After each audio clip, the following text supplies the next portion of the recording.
Keirsey's Temperaments. One popular way of understanding the MBTI is through David Keirsey's 4 Temperaments. He helped to organize the information people receive from the MBTI to narrow it down from 16 personality types to 4 general temperaments instead. Within each temperament, Keirsey also identified 2 types of roles one might play, instinctively and naturally. Temperament 1, the guardian. This happens when someone results in being a censor and judger. These people have a longing to belong, contribute to their society, and are confident in their own abilities. Guardians are also concrete and more organized. They seek security and belonging while still being concerned with responsibilities and duties. Logistics is one of their greatest strengths. They are excellent at organization, facilitation, supporting, and checking. Their 2 roles are administrators and conservators. Administrators tend to be the proactive and directive version of guardians. They are most efficient in regulating. Conservators are the reactive and expressive versions of guardians, and their best intelligence is supporting. Temperament 2, the artisan. This occurs when an individual tests as being a censor and perceiver. These individuals live freely and through a lot of action-filled events. Artisans are completely adaptable. They usually seek out stimulation and virtuosity. Artisans are highly concerned with making a large impact, and one of their greatest strengths happens to be tactics. They are extremely proficient in troubleshooting, problem-solving, and agility. They also have the ability to manipulate tools, instruments, and equipment. Artisans have 2 roles, operators and entertainers. Operators are the directive and proactive version of artisans. They have a high capacity to expedite and are the attentive crafters and promoters of the role variants. Entertainers are the more informative and reactive versions of artisans. They have a great way of improvising and are attentive to details. Keirsey estimates that about 80% of the population is categorized as being artisans or guardians. Temperament 3, the idealist. This happens when someone results in being an intuitive and feeler. These people find meaning in their lives while helping themselves and others be the best versions of themselves. They value uniqueness and individuality. Idealists are abstract and can be compassionate. They work to seek significance and meaning in almost everything. They're concerned with their own personal growth and being able to find their true identities. They are very good at diplomacy and have strengths in clarifying, unifying, individualizing, and inspiring others. They have 2 roles, mentors and advocates. Mentors are the proactive and directive versions of idealists. They're very good at developing, and their attentive variant roles are counselors and teachers. Advocates are the reactive and informative idealists who are very good at mediating. Temperament 4, the rational. This occurs when someone tests as being intuitive and thinker. There's always a drive to increase these people's knowledge, and they are highly competent. They usually have a sense of personal satisfaction.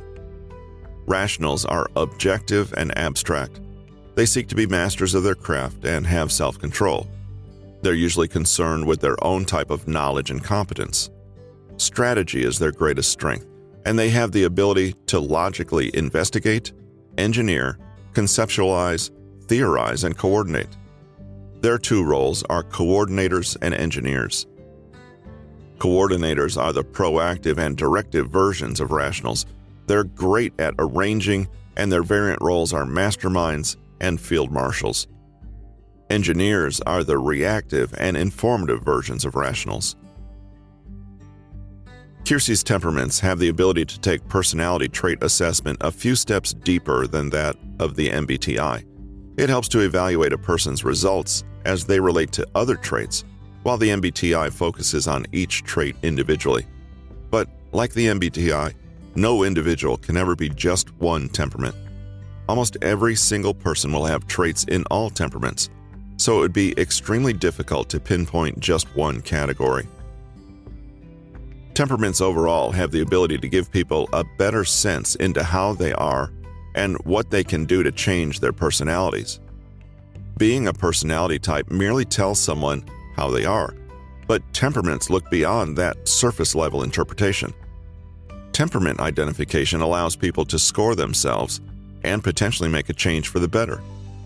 They have more self-awareness about themselves and can better adapt if needed. Both tests have the ability to yield useful information and at least give you a place to start from in analyzing someone. We turn to the last one of our personality tests in the Enneagram, which functions similarly to Keirsey's temperaments. The Enneagram. The Enneagram test was developed in the 1960s as a way for people to attain self-actualization. The focus is primarily on self-improvement because it forces people to face their own faults head-on. What makes it unique is that it aims to identify the how and why, rather than the what people do. Rather than dive into the minutiae, it's helpful to have a broad overview of the types of possible outcomes from the Enneagram and try to spot yourself in them. There are 9 types that can be identified when taking this test. Type 1, the reformer. These types of people are usually concerned with always being right and have a high level of integrity. They can also be deemed as being judgmental and self-righteous. Examples include priests and doctors. Type 2, the helper. These people have a yearning to be loved and appreciated. They're usually very generous, but can also be seen as manipulative and prideful. Examples include mothers and teachers. Type 3, the achiever. These types of people love to be praised and applauded. They are workaholics, which can make them narcissistic and vain. Examples include actors and students. Type 4, the individualist. Typically, these types will search for meaning in their lives with a need to be unique. They are certainly creative, but can also be moody and temperamental. Examples include musicians and painters. Type 5, the investigator. These people strive to be knowledgeable and competent. Most of the time they are very objective, but they have a tendency to hoard themselves away. An example includes researchers. Type 6, the loyalist. These people are thoughtful in their planning and are very loyal to anyone they care about. They do question everything, and this can make them suspicious and paranoid. Examples include survivalists and police officers. Type 7, the enthusiast. These types of people like adventure and are very energetic. They make the best of everything, and this can force them to be reckless and overindulgent. Examples include thrill seekers and actors. Type 8, the challenger. These people always have to be in control or have power. They are assertive, which can come off as being aggressive and extreme. Examples include overbearing parents or people in the military. Type 9, the peacemaker. Lastly, these people are stable and mediate situations. They're normally easygoing and accepting of all things. But this type of naive behavior can make them oblivious to negative things happening around them. Examples include hippies and grandparents. Some people may exhibit a bit of each of these or be more dominant in just a few. Taking the test allows people to gain a better understanding of themselves and why they act the way they do in certain situations. The test forces people to look at themselves in a deeper way that could potentially unlock unconscious ways of thinking. Consider these personality tests the introduction to reading and analyzing people, because the process is as follows. Understand various test scales, observe people, and then see where people might fit. In the end, you might gain useful information, but you also might be trying to shoehorn people into incorrect categories or are overall wrong about your perception. From this point forward, we'll focus more on individual observations and what they might say about people.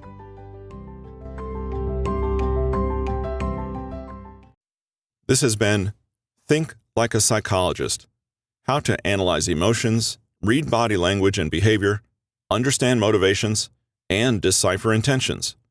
Written by Patrick King, narrated by Russell Newton. Copyright 2019 by Patrick King. Production copyright by Patrick King.